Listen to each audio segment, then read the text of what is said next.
Buenas noches, vamos a hablar un tema que es para muchos un poco complicado sobre lo que es el balance hidroelectrolítico. Sin embargo, hay que conocer algunos principios básicos para poder entenderlo y aplicarlo en la práctica clínica. Conceptos importantes que tenemos que recordar es cómo está compuesto de agua nuestro organismo. Y en pediatría, el porcentaje de agua corporal total va a variar según la edad del niño. Acá vemos, por ejemplo, que un recién nacido prematuro de menos de 32 semanas se compone aproximadamente del 90% de agua. Este porcentaje va descendiendo en niños mayores de 32 semanas. Ya tenemos un 80%, y en recién nacidos a término de 75 a 80%. Conforme el niño se hace mayor, en un lactante, por ejemplo, ya es solamente el 70% del agua corporal, un preescolar el 65%, un escolar 60-65%, y en el adolescente o en el adulto va a variar también según el sexo.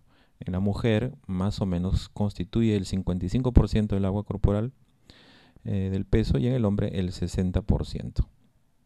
Vemos también que hay diferencias, ¿no? En las personas obesas el porcentaje de agua corporal aún es mucho más bajo debido a que hay mayor contenido de grasa, ¿no? Pero la distribución del agua corporal no es un concepto estático.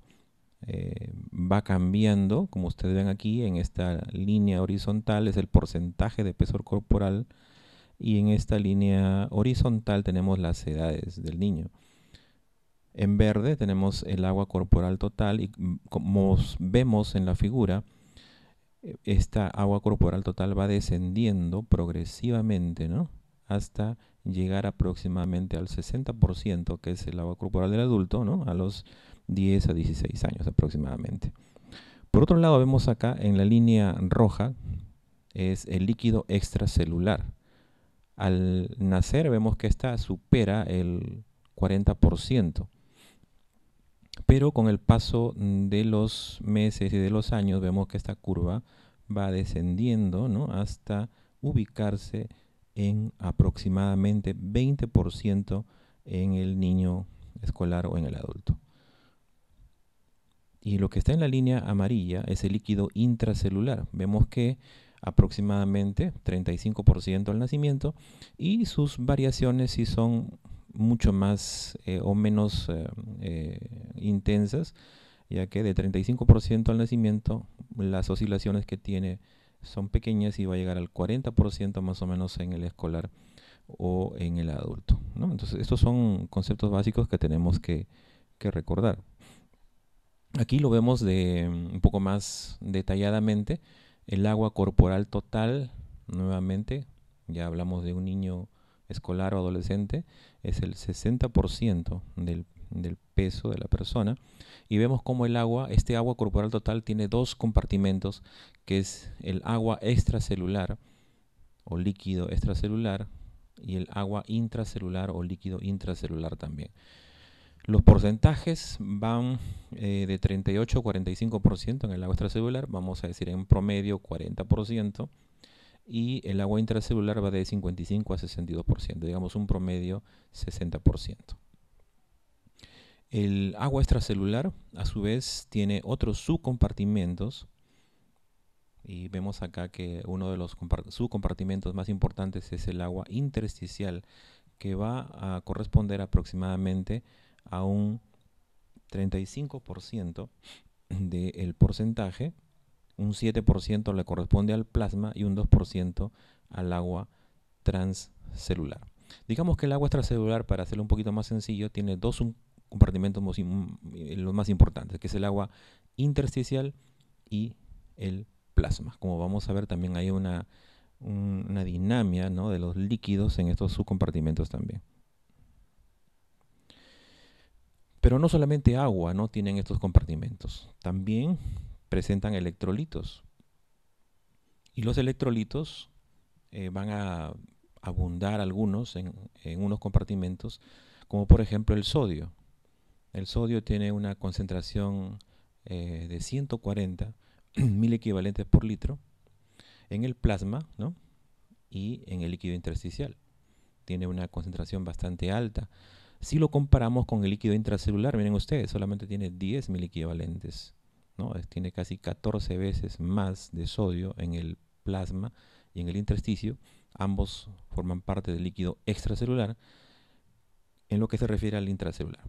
El potasio es todo lo contrario. Miren que en el líquido extracelular, que lo conforma el plasma con el intersticio, apenas son 4.000 equivalentes por litro, a diferencia del intracelular, que tiene 160.000 equivalentes de potasio por litro. El cloro también es mucho más abundante en el líquido extracelular, como ustedes ven acá, de 104 a 114, y muy pequeña cantidad en el intracelular. Aquí lo vemos ya un poco más detenidamente todavía. Vemos los dos grandes compartimentos, el extracelular, el intracelular, y vemos que el catión, acá está dividido ya por cationes y aniones. Vemos que el catión más importante, como ya lo vimos hace rato, es el sodio, ¿no? 140.000 equivalentes. Y miren acá el sodio en el intracelular, ¿no? Ocupa una cantidad muy, muy pequeña. En el extracelular, el anión más importante es el cloro. Ya lo vemos aquí, ¿no? Hay también bicarbonato, pero el cloro es el catión más importante del extracelular. Y vemos acá que en el intracelular el anión o el catión más importante es el potasio, ¿no? Y el anión más importante es el fosfato. A diferencia, ven ustedes acá, en el potasio tiene cantidades muy, muy pequeñas en el extracelular comparativamente con el intracelular. Y aquí la dinámica, ¿no? No está muy clara esta figura, pero vemos acá nuevamente en el lado izquierdo de la lámina están los miliosmoles por kilo a nivel sérico.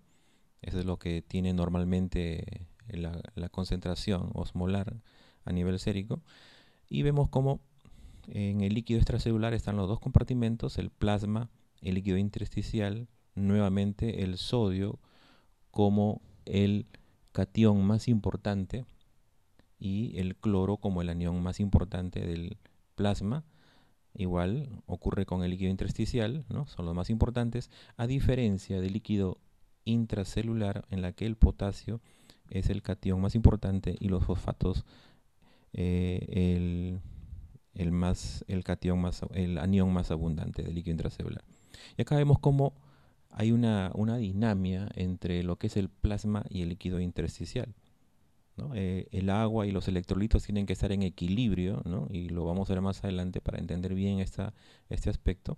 Y cualquier disturbio o alteración en este equilibrio obviamente va a conducir, si hay un exceso de agua, por ejemplo, que va hacia el líquido intersticial, vamos a tener el edema, como el que se observa, por ejemplo, en el síndrome nefrótico. Igual acá, las concentraciones del sodio son muy altas, ¿no?, en el líquido extracelular, que van a difundir fácilmente al líquido intracelular, pero cuando el sodio tiene que entrar al líquido extracelular va a tener problemas y va a necesitarse gasto de energía, ¿no?, como vamos a ver más adelante.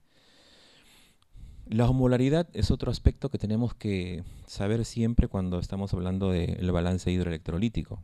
La osmolaridad total está en relación a la osmolaridad efectiva y a la osmolaridad inefectiva. Aquí llamamos osmolaridad efectiva. Acá vemos que la osmolaridad es de la fórmula de la osmolaridad, es 2 veces la concentración de sodio más glucosa en miligramos por decilitro sobre 18. Estos componentes, tanto de glucosa como de sodio, sí tienen una diferencia importante en sus concentraciones, tanto de líquido intracelular y extracelular, de modo que sí van a tener una influencia en cómo se va a desplazar el agua de acuerdo a las concentraciones de sodio o de glucosa. Y sin embargo, la osmolaridad también se calcula, ¿no? O se añade a esta fórmula el boom en miligramos por ciento por decilitro dividido entre 2.8 más etanol sobre una constante que es 4.6. Como las concentraciones de estos elementos son semejantes en los compartimentos intracelular y extracelular, no van a alterar significativamente el movimiento del agua en estos compartimentos, ¿no? Entonces tenemos que saber que la hiperosmolaridad no es igual que hipertonicidad, la hiposmolaridad es igual a hipotonicidad y la hiponatremia es diferente a hipotonicidad. ¿Cómo se mueven los líquidos? ¿Cómo se mueve el agua? El agua no está quieta, ¿no? Está moviéndose en los compartimentos de acuerdo a algunas concentraciones que tienen estos, ¿no? Tenemos aquí una solución isotónica. Acá vemos que hay una membrana semipermeable que puede ser la membrana celular, ¿no? Y vemos cómo en un compartimento, esto podríamos, a ver, para hacerlo más sencillo, podría ser líquido extracelular. Vemos que hay una cantidad de solutos acá. Vemos 5 moléculas, ¿no?, de solutos. Y vemos que en el líquido, el otro lado del compartimento, que sería el líquido intracelular o la célula, 5 solutos también. De modo que esta solución está en equilibrio porque la concentración de solutos a ambos extremos de la membrana semipermeable son iguales, ¿no? Entonces va a haber un equilibrio, digamos, en esta solución. Sin embargo, cuando estamos frente a una solución hipotónica, nuevamente acá vemos dos compartimentos separados por la membrana celular, para hacerlo más sencillo. Vemos que, por ejemplo, cuando hay poca cantidad de solutos en un compartimento, acá vemos solamente tres moléculas, y acá vemos mayor cantidad de solutos, acá vemos 7 moléculas, el agua va a desplazarse del sitio donde hay menos solutos a donde hay más solutos, como ustedes ven aquí en la flecha. Este concepto es importantísimo, ¿no?, porque nos va a explicar bastante cómo ocurre la fisiología o la fisiopatología de las enfermedades, ¿no? Por otro lado, vemos aquí, cuando estamos frente a una solución hipertónica, acá vemos nuevamente, acá hay mucho más moléculas, tenemos 7 moléculas y acá tenemos una concentración pequeña, ¿verdad?, de moléculas o de solutos. Vemos que siempre el agua se va a desplazar hacia el lugar donde hay mayor cantidad de moléculas. La idea es que el agua se desplaza a ese compartimento para tratar de equilibrar, ¿verdad? Es decir, tratar de igualar virtualmente la cantidad de solutos que hay en los dos compartimentos. Ese es el principio básicamente de esto, ¿no? Y acá vemos el proceso de ósmosis, ¿no? Nuevamente, el agua, miren acá cómo se desplaza el agua, cómo se desplaza de donde hay menos cantidad de solutos hacia donde hay mayor cantidad de solutos, tratando de equilibrar ambos compartimentos. Vamos a decir, el agua trata de rebajar estos solutos que hay en este compartimento a fin de que ambos estén en equilibrio. Bueno, eso ocurre con el agua. Y nos preguntaremos ahora, ¿los electrolitos también se mueven de esa manera?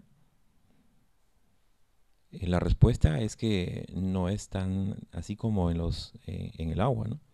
Vemos que los electrolitos también se mueven. Hemos visto hace un instante que hay una concentración más o menos conocida, ¿no?, en el líquido intracelular, en el líquido extracelular, pero no están fijos ahí, ¿no? Están también dinámicamente moviéndose, desplazándose de un compartimento a otro, pero siempre tratando de buscar un equilibrio. Entonces los electrolitos también están en movimiento. ¿Y cómo se mueven los electrolitos? Hay distintas formas de cómo se mueven los electrolitos a fin de encontrar su equilibrio. Una de esas formas es la difusión simple, Vemos acá como que simplemente el electrolito, ¿no? A través de los canales, que pueden ser canales de sodio, pueden ser canales de potasio, canales de cloro, simplemente se difunden a través de estos canales sin ningún tipo de ayuda, ¿no? De un extremo, vamos a decir, esta es la membrana celular, desde fuera de la célula hacia dentro de la célula o viceversa. Otra forma de cómo se mueven los electrolitos para encontrar su equilibrio es la difusión facilitada. De acá vemos, ¿no?, que ya no solamente va por un canal, sino que utilizan algunas proteínas que son las proteínas transmembrana celular, para que puedan pasar de un compartimento a otro compartimento. Ambos mecanismos de difusión simple y difusión facilitada se conoce como el transporte pasivo de los electrolitos. Pero también tenemos otro mecanismo que es el transporte activo. Y para eso tenemos que saber que los electrolitos se mueven de acuerdo a su gradiente de concentración o de presión. Entonces, cuando un electrolito tiene que pasar a un compartimento de mayor concentración, no lo puede hacer de manera pasiva, porque va contra su gradiente. Y como va contra el gradiente, necesita entonces energía para poder superar ese gradiente de concentración o ese gradiente de presión.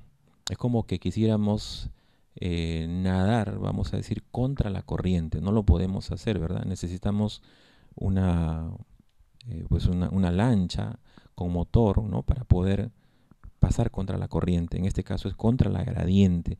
Por eso es que necesita energía. Así como necesitamos un motor para nadar contra la corriente, e igual ocurre también a nivel de los compartimentos celulares, ¿no?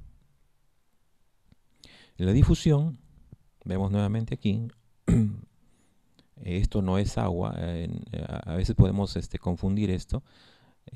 Los electrolitos se van a mover del área de mayor concentración al área de menor concentración. No se confundan, ¿eh? Miren, los electrolitos se mueven de un área de mayor concentración a un área de menor concentración. Entonces, a ver, la pregunta será, ¿el sodio cómo se difunde entonces? ¿De dónde a dónde se difundiría? ¿Dónde está en mayor concentración el sodio? ¿En el líquido extracelular o en el intracelular? En el extracelular. Entonces, fácilmente se va a mover del extracelular al intracelular. Va a ser sencillo, ¿no? Porque se mueve de un área de mayor concentración a una de menor concentración. ¿El agua ocurre así? No, ¿verdad? El agua va a tratar de desplazarse hacia el lugar donde hay mayor cantidad de solutos, tratando de emparejar un poco ambos compartimentos, ¿no? Entonces, este es un principio también de cómo se mueven los electrolitos por difusión. El transporte activo, como les decíamos antes, acá tengo un área de mayor concentración, acá tengo un área de menor concentración de electrolitos. Entonces, el principio me dice que estos electrolitos se difunden fácilmente, así, flecha hacia la derecha, vamos a decir así. No necesitamos nada, ¿verdad?, para que se puedan difundir. Sin embargo, cuando el electrolito necesita pasar de un lugar de menor concentración a uno de mayor concentración, estamos en problemas. Y necesitamos entonces que estos electrolitos utilicen, ¿no?, unas bombas llamadas así, transportadoras, que son consumidoras de energía o de ATP. Es la única manera entonces como un electrolito puede pasar de un área de menor concentración a una de mayor concentración. Es decir, solamente a través de la utilización de energía para transportarse o moverse contra un gradiente de presión.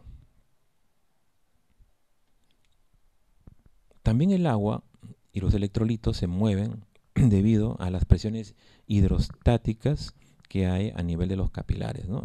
Tenemos la parte arterial, vamos a decir así, del capilar, en la que simplemente la difusión de líquidos y de solutos va a ocurrir por la presión hidrostática con la que llega la sangre a este lugar. Entonces vemos acá, miren cómo por presión hidrostática solamente líquidos y sólidos salen del capilar y se difunden a la parte intersticial. Y por el otro extremo, ¿no?, del capilar tenemos la parte venosa del capilar, donde encontramos acá que existen proteínas, principalmente la albúmina, que va a hacer el efecto contrario, ¿no? El albúmina va a jalar, vamos a decir, se comporta como un imán, como ustedes ven aquí, un gran imán, que va a jalar líquidos y también algunos solutos al plasma nuevamente, ¿no? De manera que son distintos mecanismos de cómo se mueve el agua, de cómo se mueven los electrolitos para obtener un equilibrio, ¿no?, en los compartimentos. Pero además de todo eso, tenemos que recordar que el balance hídrico está regulado no solamente por estos movimientos, sino que hay sistemas hormonales que también tienen mucho que ver en la forma como se va a comportar el agua y los electrolitos. Y los principales mecanismos de regulación son el sistema renina-angiotensina-aldosterona y el sistema de la hormona antidiurética. Entonces miren acá cómo cuando el flujo sanguíneo renal disminuye, pongamos por ejemplo una deshidratación severa y ocurre este evento por una diarrea, por ejemplo, por un agente viral o bacteriano, vemos cómo a nivel de la arteriola aferente en el riñón, ¿no?, aquí estamos en la arteriola aferente del riñón, se va a activar, ¿no?, unas células que están pegadas a la arteriola aferente, que son las células yuxtaglomerulares de la mácula densa que está aquí, que son células especializadas. Estas células yuxtaglomerulares son como sensores, sensan cualquier cambio en el volumen. Apenas hay un cambio mayor al 5% del volumen, inmediatamente van a activar a esas células yuxtaglomerulares. Cuando la presión también cae 5 a 10%, también se activan estas células, y cuando la osmolaridad varía más del 2%, estas células se van a activar. Inmediatamente son las que regulan, ¿no?, para que no ocurra ningún daño en el organismo. Estas células yuxtaglomerulares lo que van a hacer es liberar una sustancia que se llama renina. La renina, ¿no?, va a servir como una enzima que va a actuar sobre el sustrato, que es el angiotensinógeno, para convertir la angiotensina 1, que es un componente activo. Esta angiotensina 1 va a ir hasta el pulmón, donde mediante la enzima convertidora de angiotensina va a producirse la angiotensina 2. La angiotensina 2 tiene un efecto muy importante, que es un potente vasoconstrictor, por un lado. Es decir, entonces, miren cómo empezó el evento, ¿no? El evento que originó toda esta cascada fue la caída del flujo sanguíneo renal, por ejemplo, una hipovolemia. Y la angiotensina, cuando se libera angiotensina, tiene un efecto vasoconstrictor muy potente, de manera que va a mejorar, ¿no?, el asunto de la causa que, digamos, originó la caída del flujo sanguíneo renal. Y la angiotensina 2, por otro lado, va a actuar sobre la glándula suprarrenal, ¿no?, para que se libere aldosterona, y esta aldosterona va a actuar nuevamente, ¿no?, sobre el túbulo contorneado distal del glomérulo, a fin de que se pueda reabsorber el sodio, se pueda reabsorber agua y se pueda aumentar la secreción de potasio. De esta manera entonces vemos cómo a través de la reabsorción de sodio y secundariamente de agua vamos a recuperar la volemia que nos trajo abajo el flujo sanguíneo renal. Miren, entonces como una serie de mecanismos hormonales, ¿no?, tienen mucho que ver en la regulación del agua también, ¿no? Es algo que necesitamos recordar. El otro mecanismo es el mecanismo de la vasopresina o de la hormona antidiurética, y acá vemos también, ¿no?, caída del flujo sanguíneo. Esta caída del flujo sanguíneo va también a ser sensada, pero en este caso va a ser sensada a nivel del hipotálamo, de lo que es el núcleo supraventricular, para que se produzca, ¿no?, a través de un complejo importante de mecanismos, ¿no?, la hormona antidiurética, o también llamada vasopresina. esta hormona antidiurética va a hacer que se incremente la reabsorción de agua en el túbulo contorneado distal y el tubo colector, de tal manera que se reduce el volumen urinario, ¿no? Si hay hipovolemia, definitivamente que puede llevarnos a una disminución del flujo sanguíneo, inmediatamente a través de este mecanismo lo que se hace es reducir la pérdida de agua, ¿no? Trata de conservar al máximo el agua, ¿no? Y también eventos de vasoconstricción. Entonces no olvidemos estos dos mecanismos importantes que tienen que ver con la regulación de los principales componentes como es el agua y el sodio. En este cuadro vemos una serie de soluciones intravenosas que se utilizan, ¿no?, para el reemplazo de líquidos. El más conocido de ellos, una solución universal, que es el cloruro de sodio al 0.9% o al 9 por mil, en la que vemos cómo están distribuidos sus componentes. El sodio, hay 154 mil equivalentes por litro, y 154 también de cloro, de tal manera que si sumamos tenemos una osmolaridad de 308. Ustedes dirán, bueno, entonces el cloruro de sodio es osmolar, o es isoosmolar o es hiperosmolar. Si acabamos de decir hace poco que la osmolaridad sérica es 290. Entonces es ligeramente, ¿no?, un poquito más alta que la osmolaridad sérica, ¿no? Tiene casi 18 mil equivalentes más, ¿no?, o miliosmoles más, perdón, que la composición sérica.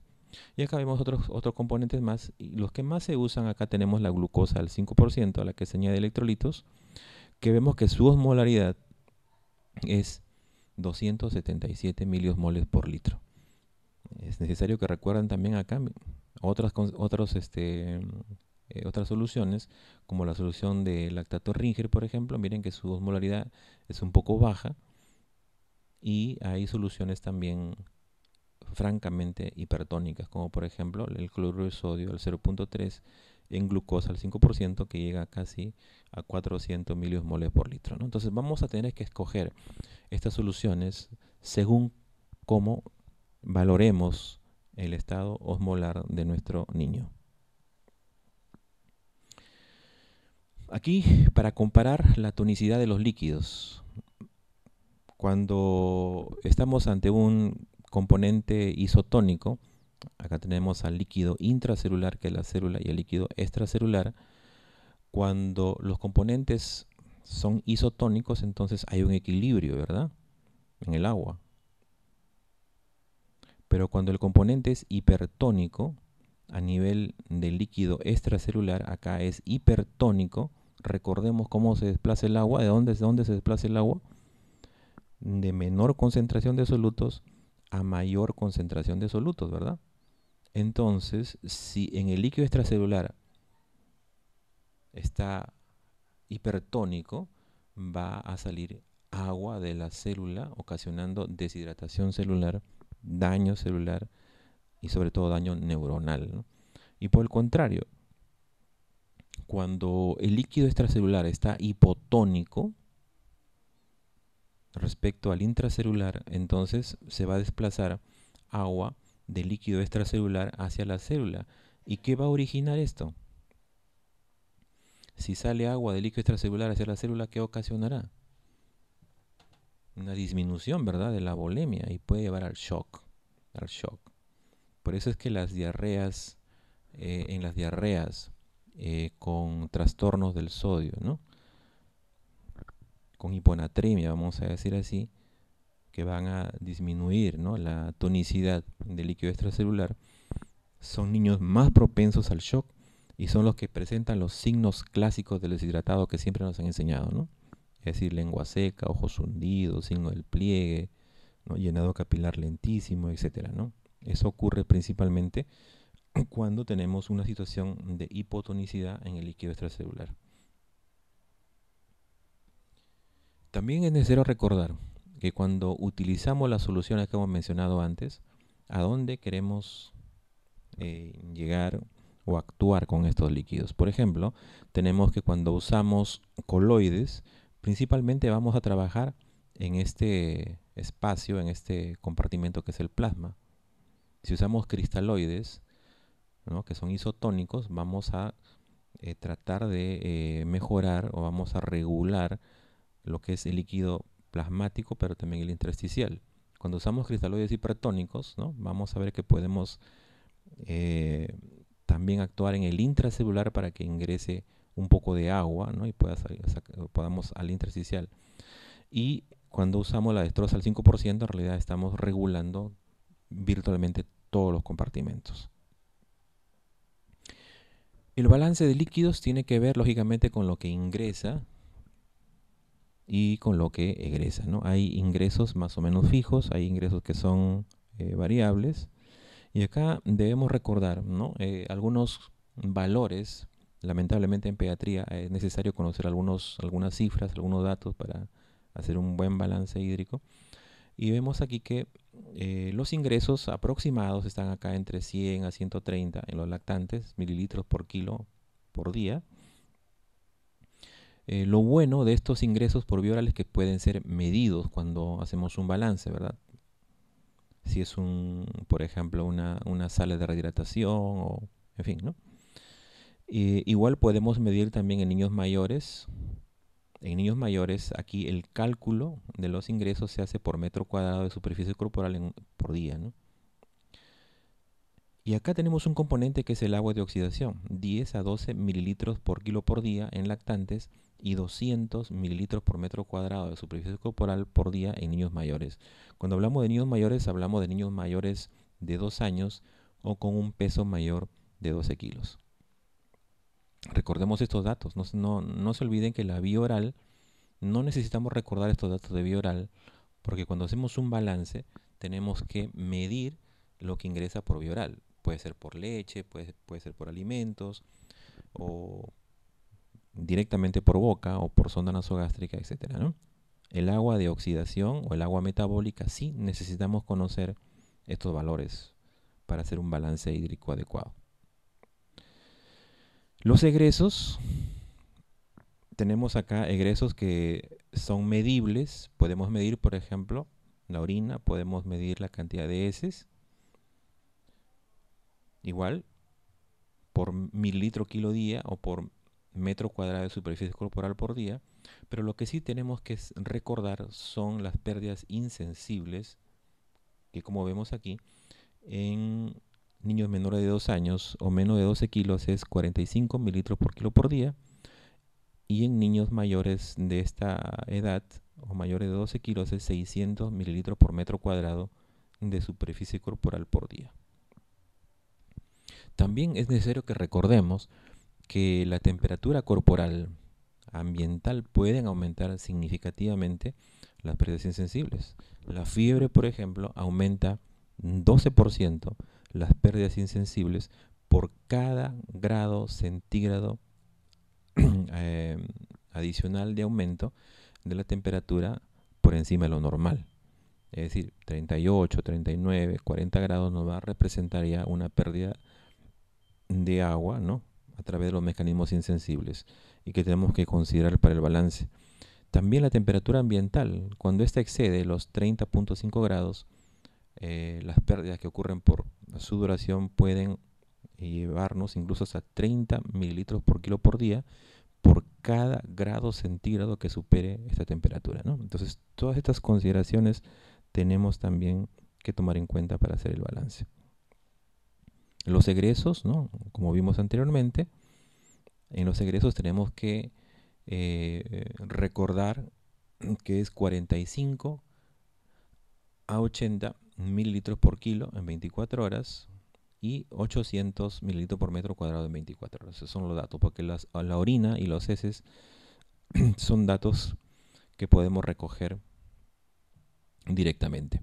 Entonces acá vemos, ¿no?, cómo vamos a hacer el balance hídrico. El balance hídrico tiene que ver con los ingresos por vía oral, no solamente por vía oral, sino también por vía parenteral, por sonda nasogástrica. No nos preocupemos de estos valores de aquí, ¿no?, porque estos son valores que se pueden medir, pero sí tenemos que memorizar el agua metabólica.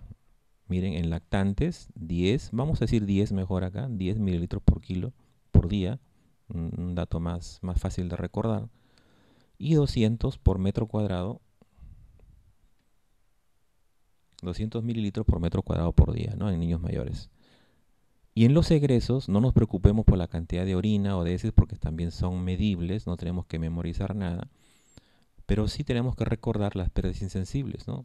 Pongámosles también un número acá, promedio, 50 mililitros de pérdidas insensibles por kilo por día y 600 si lo hacemos en niños mayores, que tenemos que calcular por mililitro metro cuadrado por día.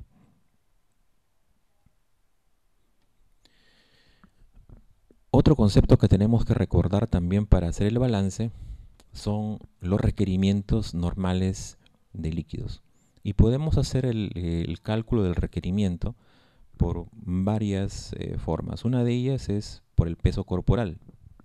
Más o menos los requerimientos normales para un niño van a ir 100 a 120 mililitros por kilo por día. Es decir, si yo tengo un niño de 10 kilos, sus requerimientos van a ir, ¿no? 10 por 100 serían 1000, de 1000 a 1200 mililitros de agua por día, si usamos el método de superficie corporal. No se olviden que este método lo usamos en niños menores de 2 años o menores de 12 kilos. Podemos usar por superficie corporal también. Y en este caso va a ir entre 1500 a 1800 mililitros por metro cuadrado de superficie corporal por día, ¿no? Ya después vamos a explicar cómo calculamos la superficie corporal. Y otra forma, una tercera forma de calcular los requerimientos es lo que se conoce el método del gasto calórico, llamado también método de Holiday-Segar, en la cual en niños menores de 10 kilos vamos a multiplicar sus requerimientos por 100. Cuando este niño tiene más de 10 kilos, hasta 20 kilos, vamos a multiplicarlo por 50. Y cuando ya tiene más de 20 kilos, vamos a multiplicarlo por 20, sumando lógicamente los volúmenes ya obtenidos hasta 20 kilos o 10 kilos respectivamente. Por ejemplo, si tenemos un niño de 21 kilos, de acuerdo a este método, para sus 10 primeros kilos tendríamos 10 por 100, tendríamos 1000 mililitros. Para los 10 siguientes, que van entre 10 y 20, tendríamos 10 por 50, tendríamos ¿cuánto? 500 mililitros, ya van 1500. Y como tenía 21, nos queda un kilito aquí, que tendríamos que multiplicarlo por 20, de tal manera que tendremos 1520, es decir, 1520 mililitros, de acuerdo al método de gasto calórico, sería para un niño de 21 kilos, ¿no? Más o menos de unos 6 años aproximadamente. Bien, entonces tenemos hasta 3 maneras de hacer el cálculo de los requerimientos normales de líquidos en un niño. Simplemente para recordar cómo se hace el cálculo de la superficie corporal, lo más usado es el que está aquí, porque se utiliza más en este grupo de edad o con estos pesos. Peso por 4 más 7 dividido entre el peso más 90. Por ejemplo, tenemos un niño de 9 años, de unos 30 kilos aproximadamente, y por la edad y por el peso tenemos que calcular su superficie corporal. Peso sería 30 por 4, 120, más 7 sería 127, y lo dividimos, el peso 30 más 90, 120. Entonces sería 127 entre 120. Aproximadamente sería 1, ¿no? 127 entre 120 más o menos 1 con decimales. Es decir, un niño de 30 kilos tiene una superficie corporal de 1 metro cuadrado. ¿Y sus requerimientos entonces cuántos serán para este niño? ¿Cuántos serán sus requerimientos? Aquí lo vemos, ¿no? Dice que va de 1500 a 1800. Es decir, sus requerimientos serían 1500 a 1800 mililitros por kilo por día para un niño de 30 kilos, ¿no? Bien, entonces son algunos conceptitos, ¿no? Espero que no se estén mareando con tanto número. Hay también formas de calcular el déficit de los líquidos. Por ejemplo, para lactantes de menores de 10 kilos se habla de un grado leve 50 mililitros, moderado 100 y severo 150. Para niños mayores de 10, leve 30 mililitros por kilo, 60 para moderado y 90 para severo. Y cuando hablamos de superficie corporal, leve, 500, moderado 1000 y severo 1500. Y cuando utilizamos el método calórico, cuando hay un déficit leve de líquidos, vamos a tener que calcular el requerimiento diario y multiplicarlo por 0.5. Y cuando es moderado, el requerimiento diario por 1. Y cuando es severo, el requerimiento diario por 1.5. Para no complicarles mucho, vamos a hacer un ejemplo bastante sencillo, ¿no? Tenemos un niño de 11 kilos que está presentando deshidratación severa por un cuadro de diarrea.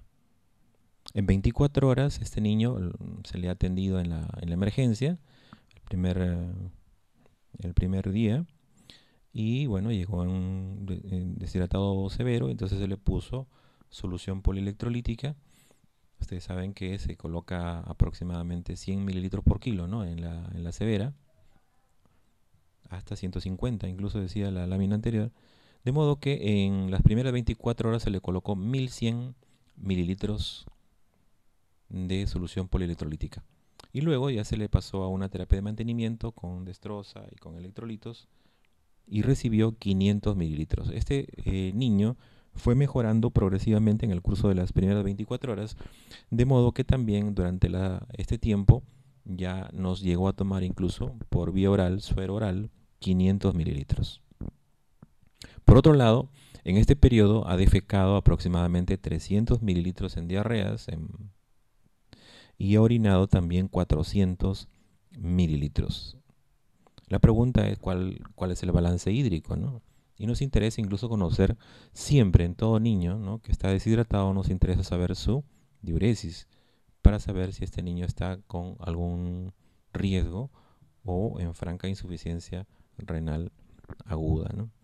Entonces es bastante sencillo, ¿no? Los ingresos los tenemos aquí, 1100, acá están los ingresos, tenemos los 1100 de solución polielectrolítica, tenemos los 500 de destroza, tenemos los 500 de suero oral. Hasta ahí todo fácil porque todo es medible.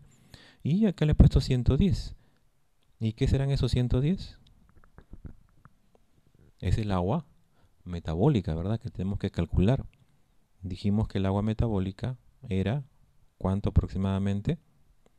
Era 10 mililitros por kilo por día. Es decir, 10 por 11, ¿verdad? 10 por 11. Son 110 mililitros. Entonces ahora sí, ya podemos sumar todos los ingresos, ¿no? Sumamos todos los ingresos y nos va a dar 2210 mililitros. Por eso lo puse aquí en amarillo, para que sepan que esto es agua metabólica. Los egresos, miren acá. Ha defecado 300, ha orinado 400. Son pérdidas sensibles, las podemos medir. ¿Y estos 550 de dónde salió? Pérdidas insensibles, que dijimos, vamos a ponerle 50, ¿no? 50 mililitros por kilo por día. 50 por 11, perdón, son 550 mililitros de pérdidas insensibles. Esto es modificable, dijimos, por la fiebre, por la temperatura ambiente, etcétera, ¿no? Pero en condiciones normales, vamos a decir así, tendríamos que los egresos corresponden a 1250 mililitros. Y ahora sí ya podemos calcular el balance, ¿no? Ingresos menos egresos, nos damos cuenta que es más 960 mililitros. Por otro lado, ¿no?, me preguntan la diuresis. ¿Cómo está orinando este niño? ¿Estará en insuficiencia renal o no?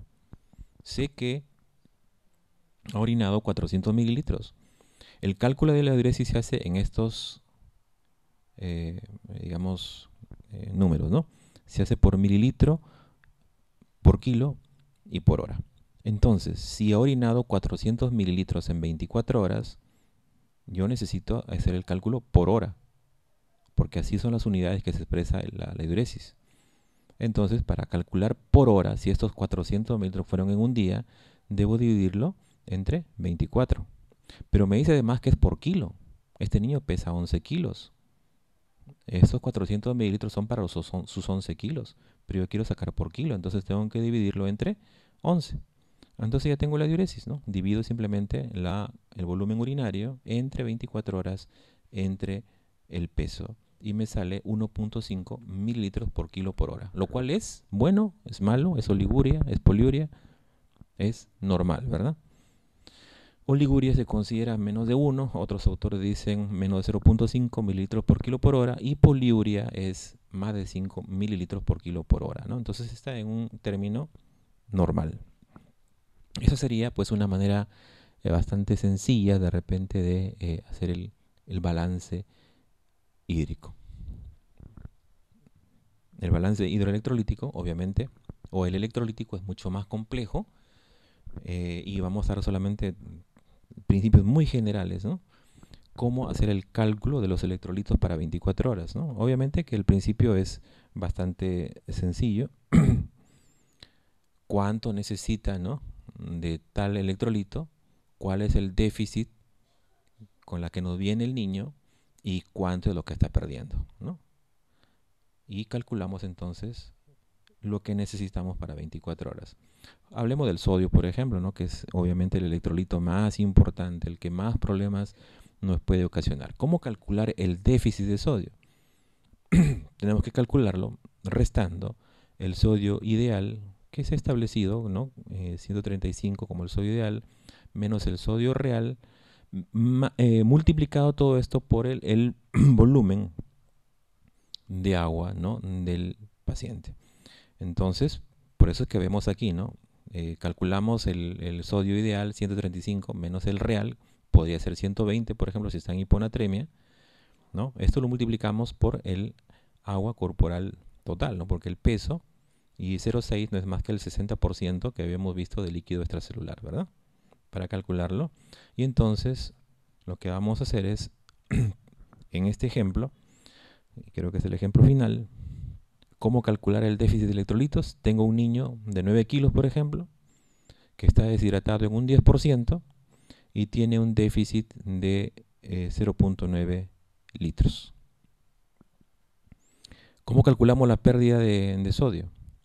Entonces tenemos la concentración de sodio en el extracelular multiplicado por el 60% del déficit, ¿no? Entonces tenemos acá 140, 60% es lo que ya sabemos, ¿no?, que es la concentración de líquido extracelular, pero como hay un déficit de 0.9 litros tenemos que multiplicar y luego obtenemos entonces 75 miliequivalentes de sodio, que es lo que se ha perdido, ¿no? En lo que es el potasio hacemos exactamente lo mismo, simplemente va a cambiar la concentración. Sabemos que la constante no es 0.6, el líquido extracelular es el 40%, ¿no?, del total del líquido corporal total, de modo que igualmente la concentración de potasio es 150, multiplicamos por 0.4, que es el 40%, y el déficit, que es 0.9, de tal manera que nos sale también 54 miliequivalentes por litro. Esto de los electrolitos pues es un tema realmente aparte, ¿no? Es mucho más complejo, pero quería darle algunos principios básicamente de cómo tenemos que calcular también el déficit y luego hacer la reposición correspondiente, ¿no? Muy bien. No sé si habrá alguna inquietud, alguna pregunta. Espero no haberlos mareado con tanto número. Sí, ¿no? En realidad esto se hace en la práctica, ¿no? A través de los ejemplos. Yo sé que los internos de medicina, aún los residentes los residentes de pediatría tienen mucha dificultad, ¿no?, para lo que es hacer una correcta hidratación, ¿no?, una correcta reposición de los déficits, tanto de agua. Se marean un poco, ¿no?, con los números, pero en realidad tenemos que recordar los principios básicos de la fisiología para poder entender esto.